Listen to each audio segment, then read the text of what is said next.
हुन्छ क्लास कतिको हो यो? हुन्छ मेरो नेपाली क्लास 4 क्लास 4 को नेपाली है। सो लेसन 1 ल पढ्नुस्। सलोमी सुनवारले पढ्दै हुनुहुन्छ आज।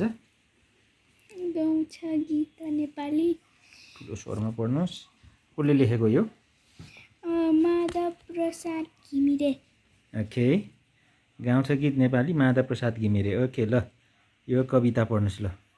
गाउँछ गीत नेपाली ज्योतिको पङ्ख उचाली, जय जय जय हो नेपाल सुन्दर शान्ति विशाल। गण्डकी कोशी कर्णाली मेची र महाकाली, लेक र बेसी बिउजाउँछन् लहर लाखौँ उचाली, हिमाल चुली बोलाउँछ पहिलो झुल्का निकाली, सगरमाथा शिखरमा पुग्दछ पहिले नेपाली। सीताले सारा बिजाइन दक्षिण लङ्का भारत। ओके, बिर्कुटी तारा छिटो पढौँ। उत्तर चीन तिब्बत बुद्धले यहीँ पाए थे ज्ञानको पहिलो मुहान।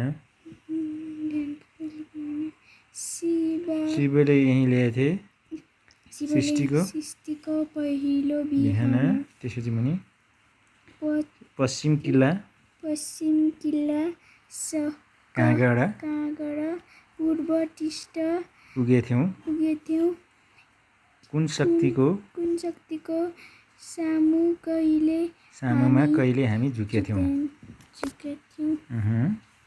अनि हामीले हिमाल उठायौँ एसियाको माझमा सभ्यता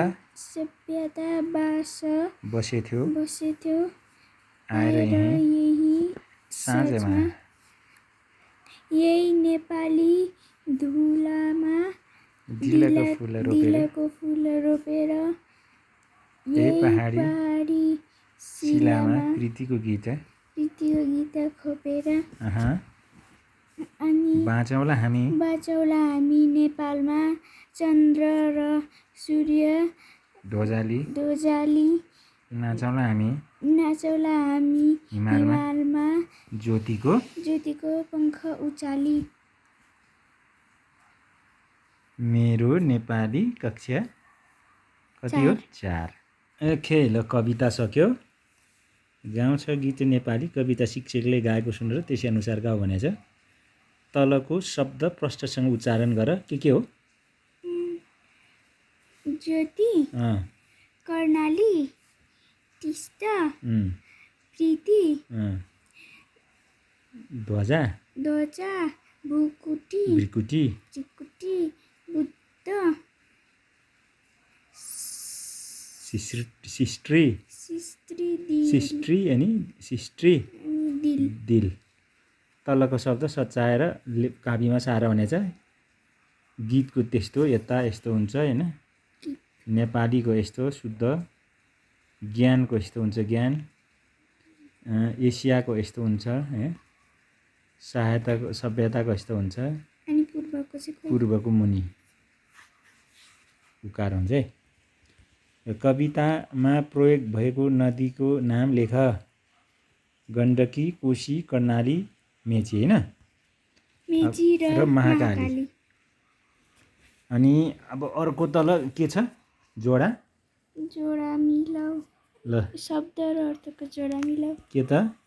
ज्योतिको प्रकाश, पङ्खको पखेटा, लेकको पहाडको माथिल्लो भाग, बेसीको पहाडको तल्लो भाग, शिखर शिखर शिखरको चुचुरो सृष्टिको उत्पत्ति ओके अनि तल किल्लाको सिमाना सभ्यताको शिष्टता शिला शिला ढुङ्गा ध्वजाको ध्वजा अँ, यो तल्लो त लास्टको ध्वजा ध्वजा अँ, झन्डा झन्डा अब यहाँ के छ ल अनि यसको चाहिँ खै जाने प्रीतिको के त माया मायाला उत्तर भन गीत कसले गाउँछ गीत नेपालीले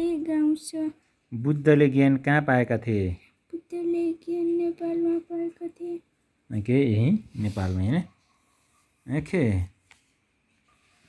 त्यसपछि हामीले कहाँ हिमाल उठायौँ हामीले अँ, एसियाको एसियाको माझमा होइन हामीले के गरेनौँ हामीले कहिले पनि कुनै शक्तिको सामु सामु झुकेनौँ नेपालीहरू कहाँ नाच्छन् नेपालीहरू हिमालमा नाच्छन् हिमालमा नाच्छन् है ओके उदाहरणमा दिएका जस्तै गरी कविताबाट शब्द खोजेर लेखा नेपाली उचाली नेपाल विशाल कर्णालीको महाकाली भारत नेपाल मुहान बिहान माझमा साँझमा रोपेर खोपेर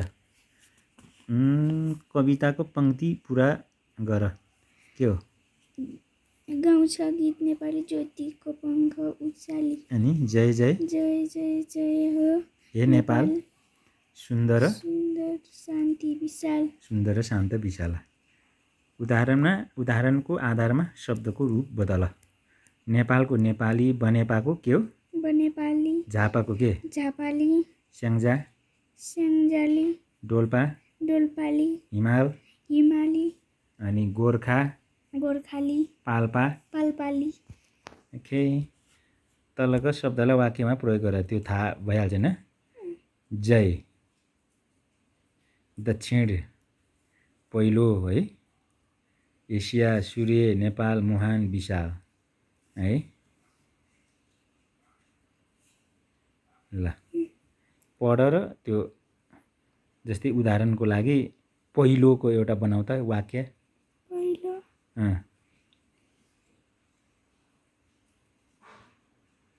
हुन्छ ल पहिलोको के भरे बिहान अँ, बिहान पहिले घाम घाम झुल्किन्छ बिहान पहिलो घाम झुल्किन्छ जयको जयको अँ, जयको अँ, जयको हामी जयको गीत गाउँछौँ ल ठिक छ यसरी सेन्टेन्स बनाउने अब तल पढ पुरा गर यो पनि हो पश्चिम किल्ला काँगड पूर्वमा टिस्टा पुगेका थियौँ कुन शक्तिको सामुमा कहिले हामी झुकेथ्यौँ यस्तै नै पढेर बुझ्ने बगैँचा हामी नेपालमा चन्द्र र सूर्य ध्वजाली नाचलाउँ हामी हिमालमा ज्योति र पङ्ख उचाली ल उत्तरमा जाउँ है हामी ल कवितामा सुन्दर शान्त विशाल भनेर केलाई भनिएको हो नेपालीहरूलाई भनेको शिखर सगरमाथा शिखरमा पहिलो को पुग्यो सगरमाथा शिखरमा पहिलो गयो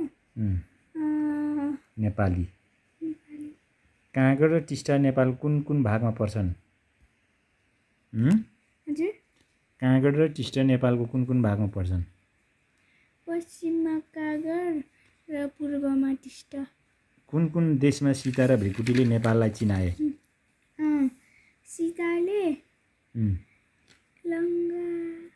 सीताले लङ्का लङ्का भारत चिनायो भने चिनायो अनि भृकुटीले चीन र तिब्बतमा चिनाए होइन कवितामा नेपाली वीरताको बयान कसरी गरिएको छ कवितामा नेपाली कुनै पनि शक्तिको सामु नझुक्ने कुरा गरिएको छ अब यहाँ कालो टोपी रातो टिका हरियो घाँस पहेँलो लुगा निलो मसी यसलाई सेन्टेन्समा गर्यो म कालो टोपी लगाउँछु अँ, अनि मलाई रातो टिका लगाउन मन पर्दैन।